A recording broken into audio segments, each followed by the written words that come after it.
కారం ఎక్కువ ఇష్టపడే వాళ్ళకి సూపర్గా సెట్ అవుతుంది.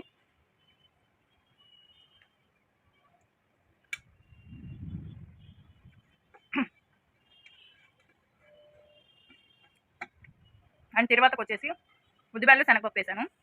అవి లైట్గా పండు కింద భలే తగులుతున్నాయి. చాలా బాగుంది. రెసిపీ అయితే ఒకసారి ట్రై చేసి చూడండి.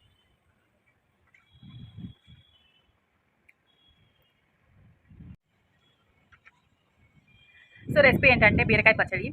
సో అప్పుడు ఒకసారి చూపించాను. ఇది ఇంకో రెసిపీ అనమాట, ఇంకో పచ్చడి రెసిపీ.